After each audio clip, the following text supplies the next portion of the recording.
Hello friend, आप सभी का सुफियान क्लासेज के यूट्यूब चैनल में बहुत बहुत स्वागत है। दोस्तों, जैसा कि हम लोग प्रीवियस वीडियो एपिसोड में हम लोग पढ़े हैं कि संधि किसे कहते हैं और संधि के भेद कितने होते हैं, तो चलिए उसी में हम एक टॉपिक लेकर आए हैं संधि के भेद में।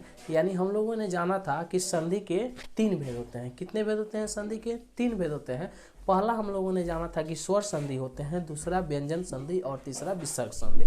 उसी में एक टॉपिक को मैं लेकर आया हूँ जिस संधि का नाम है स्वर संधि। तो चलिए आज हम लोग पढ़ेंगे स्वर संधि किसे कहते हैं और स्वर संधि के भेद कितने होते हैं। ठीक है, चलिए हम लोग पढ़ने का प्रयास करते हैं। देखिए, स्वर संधि कहते किसे हैं? स्वर संधि यानी जैसे नाम से ही स्पष्ट है, यानी स्वर कहने का मतलब क्या हुआ कि यानी स्वर अ आ हर्षई दीर्घई हर्षौ दीर्घई, यानी इसमें जब भी संधि होगा इन्हीं में से दोनों या अ से आ का मेल होगा, या अ से हर्ष ई का मेल होगा, या अ से दीर्घ का मेल होगा, या अ से हर्ष ऊ का मेल होगा। यानी जब भी इन दोनों में मेल होगा स्वर से ही मेल होगा। तो हम लोग कह सकते हैं कि दो स्वरों के आपस में मिलने से जो विकार उत्पन्न होता है उसे ही हम लोग क्या कहते हैं? स्वर संधि कहते हैं।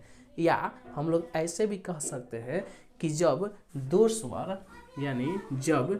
स्वर आपस में मिलते हैं तो उनके मिलने से जो विकार उत्पन्न होता है उसे ही हम लोग क्या कहते हैं? स्वर संधि कहते हैं। जैसे यहाँ बात आती है विकार की, तो विकार होता क्या है? यानी जब दो स्वर आपस में मिल जाते हैं तो मिलने से उसमें परिवर्तन जो आता है उसे ही हम लोग क्या कहते हैं? स्वर संधि कहते हैं।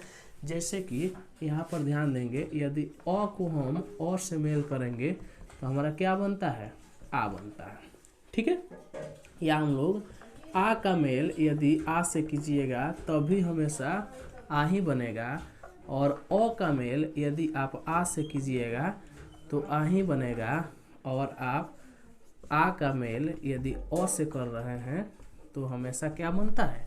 आ ही बनता है। ठीक है, यानी अ का मेल अ से कीजिएगा तो आ बनेगा, आ का मेल आ से कीजिएगा तो आ ही बनेगा, और अ का मेल आ से कीजिएगा तो आ बनेगा, और आ का मेल अ से कीजिएगा तो आ ही बनेगा।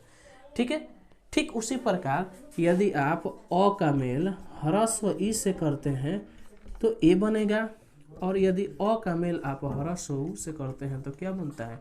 ओ बनता है। यानी इस सभी को हम लोग बारी बारी से जानने, पढ़ने और समझने का प्रयास करेंगे।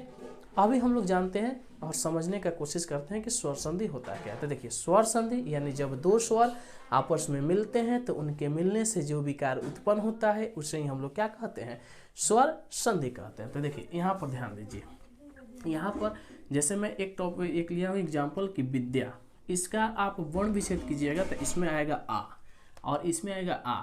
और हम लोग जान रहे हैं कि जब दो आ एक साथ, जब दो आ का मेल होता है तो हमेशा क्या होता है? आ होता है, यानी दीर्घ ही होता है। तो आ मिल के क्या होगा? आ होगा, तो यहाँ पर क्या बना है? विद्यालय। ठीक है, ठीक उसी प्रकार आप कीजिएगा, जैसे हिम प्लस आलय तो क्या बनेगा?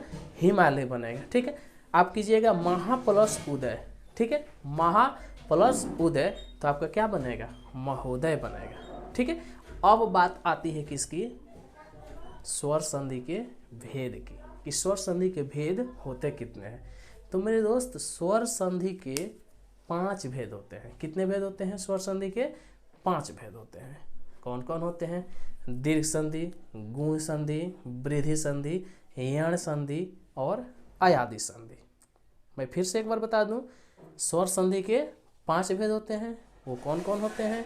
पहला होता है दीर्घ संधि, दूसरा गुण संधि, तीसरा वृद्धि संधि, चौथा यण संधि और 5वां आपका होता है अयादि संधि। मिलते हैं नेक्स्ट वीडियो में। Thank you.